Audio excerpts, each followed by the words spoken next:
Sahabat iman BPD Jabatara yang dikasihi Tuhan, senang sekali bisa kembali menyapa sahabat semua dalam program Sapaan Gembala ini. Hidup bagi sebagian orang terasa sebagai sebuah anugerah yang indah, tetapi bagi sebagian yang lain, hidup terasa seperti sebuah ketidakadilan. Jika ada yang merasa bahwa kurang beruntung dalam hidup ini, saya membawa kabar baik dari Mazmur 139 yang menunjukkan betapa berharganya kita di hadapan Tuhan. Kita adalah versi yang terbaik yang diciptakan Tuhan, kita adalah limited edition. Ada 3 kebenaran yang pasti akan menghibur kita. Yang pertama, Tuhan mengenal kita. Dalam 6 ayat pembukaan Mazmur 139, ada 7 kata Ibrani yang berbeda yang digunakan untuk memberitahu kita betapa Allah mengenal kita. Ayat 1 sampai dengan ayat yang ke-6 berkata, Tuhan, Engkau menyelidiki dan mengenal aku, Engkau mengetahui kalau aku duduk atau berdiri. Engkau mengerti pikiranku dari jauh. Engkau memeriksa aku kalau aku berjalan atau berbaring, segala jalanku Kau maklumi. Sebab sebelum lidahku mengeluarkan perkataan, sesungguhnya semuanya telah Kau ketahui. Ya Tuhan, dari belakang dan dari depan Engkau mengurung aku dan Engkau menaruh tanganmu ke atasku. Terlalu ajaib bagiku pengetahuan itu, terlalu tinggi, tidak sanggup aku mencapainya. Dalam 6 ayat yang pertama itu, ada 7 kata yang menggambarkan betapa Allah mengenal kita. 7 kata itu adalah menyelidiki aku, mengenal aku, mengetahui aku, memeriksa aku, memaklumi aku, mengurung aku, dan menaruh tangannya ke atasku. Ya, masing-masing kata ini membawa pesan yang sama. Tuhan mengenal kita. Dengan ke-7 ungkapan ini, apa yang Tuhan tidak tahu? Semua Tuhan tahu. Semua Tuhan tahu tentang kita. Tuhan tahu isi hati kita. Tuhan tahu pikiran kita. Tuhan tahu ketakutan-ketakutan kita. Tuhan tahu kekhawatiran kita. Tuhan tahu motivasi kita, impian kita, bahkan rasa frustasi kita. Nah, perhatikanlah ayat yang kelima bagian A, dikatakan, Engkau mengurung aku di belakang dan di depan. Tuhan tahu masa lalu kita dan Tuhan juga tahu masa depan kita. Tuhan tahu dulu kita seperti apa dan Tuhan juga tahu kita nanti akan menjadi seperti apa. Tetapi yang luar biasa dari semua itu adalah dengan semua yang Tuhan tahu tentang kita, Tuhan tetap mengasihi kita. Lihat bagaimana itu diungkapkan di dalam ayat yang kelima bagian B. Engkau menaruh tanganmu ke atasku. Ketika Daud mengatakan ini, Daud mengacu kepada kebiasaan dalam keluarga Yahudi di Perjanjian Lama.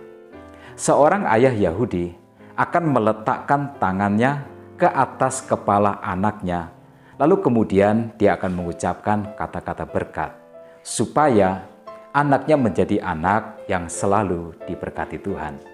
Nah, dengan cara yang sama, Tuhan digambarkan. Seperti itulah Tuhan memperlakukan kita. Dia mengenal kita dan Dia mengasihi kita. Apa implikasi dari kebenaran ini? Khawatir? Jangan. Tuhan Yesus pernah berkata, Bapamu tahu apa yang engkau perlukan. Kalau burung pipit di udara saja Bapa pelihara, masakan anak-anaknya tidak? Implikasi yang lain adalah kesempatan. Kesempatan adalah jalan yang Tuhan berikan untuk mengangkat kita ke atas. Dalam pengalaman Daud sendiri, kesempatan itu bernama Goliat. Dan dia ambil. Raja Saul berkata kepadanya, tidak mungkin Daud, kamu akan menang melawan Goliat. Kamu masih muda, sedangkan Goliat, dia sudah menjadi prajurit dari sejak masa mudanya. Tetapi Daud mengambil kesempatan itu. Dia yakin Tuhan tidak pernah salah memberikan kepadanya Goliat sebagai sebuah kesempatan. Tuhan mengenal Daud. Jika Tuhan tidak yakin Daud dapat mengalahkan Goliat, Tuhan pastilah tidak akan memberikan kepadanya Goliat sebagai sebuah kesempatan.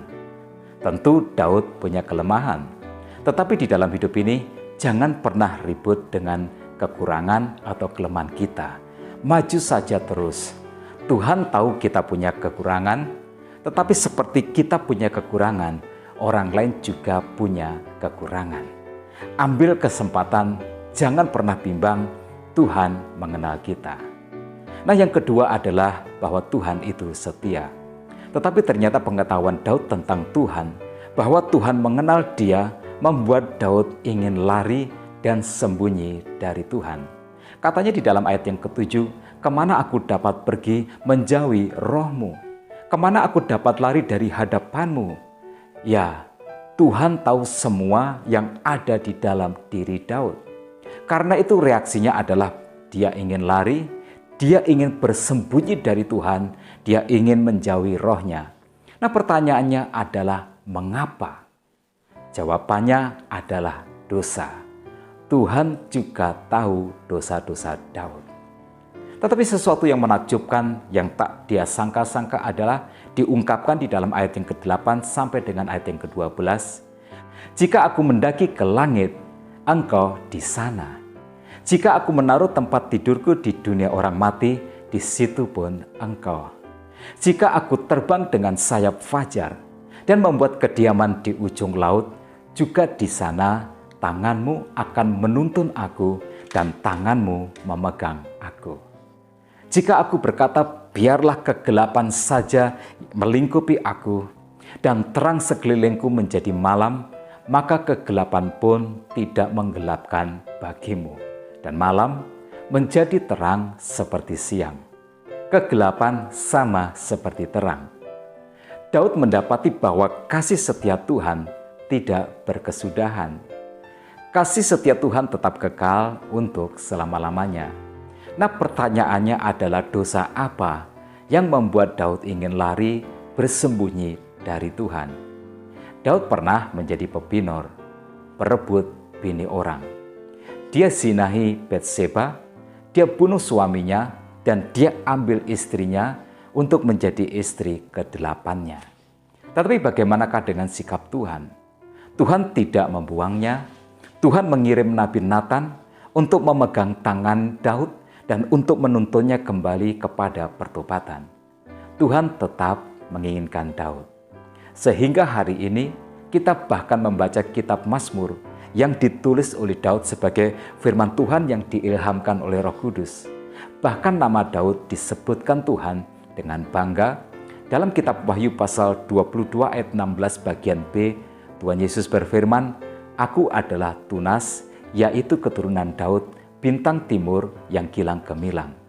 Nah, sahabat iman, kita bersyukur kita punya Tuhan yang setia, yang kasih setianya tidak pernah berkesudahan dari dulu, sekarang, dan selamanya.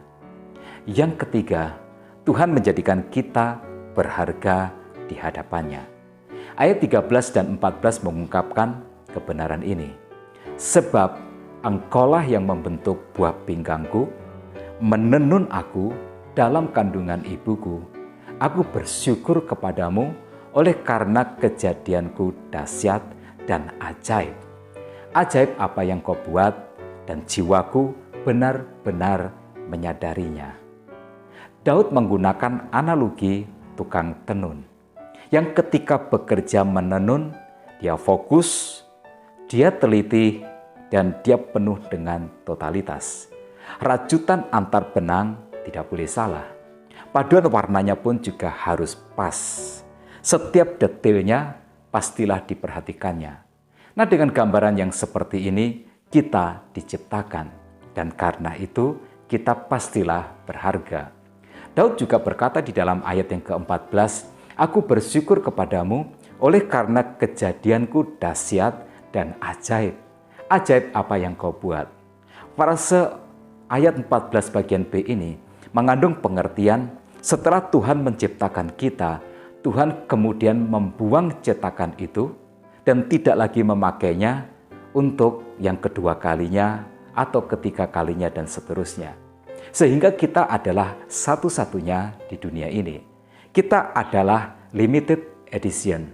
Coba cek sidik jari kita, apakah ada yang menyamainya. Nah sahabat iman, jadi kita adalah versi yang terbaik dari diri kita sendiri yang diciptakan Tuhan.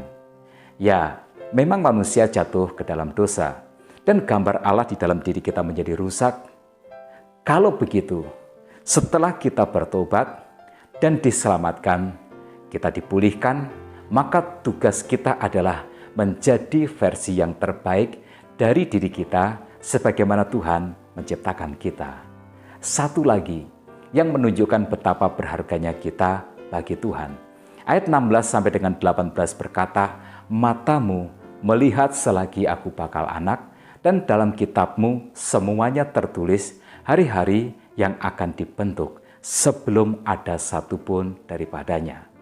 Masa depan kita sudah ditulis oleh Tuhan di dalam buku kehidupan kita. Nah bayangkanlah sampai segitunya Tuhan terhadap kita. Karena itu tugas kita adalah ikuti pimpinan Tuhan, supaya diantarnya kita ke masa depan seperti yang Dia tuliskan di dalam buku kehidupan kita. Dengan 3 gambaran ini, bahwa Tuhan mengenal kita, bahwa Tuhan tetap setia dan menjadikan kita berharga di hadapannya. Yuk, jangan pernah berkecil hati di dalam hidup ini, apapun yang terjadi. Kita adalah limited edition, jadilah versi yang terbaik dari diri kita sendiri sebagaimana yang dikehendaki Tuhan. Tetap semangat dalam kehidupan. Tuhan Yesus memberkati kita semua.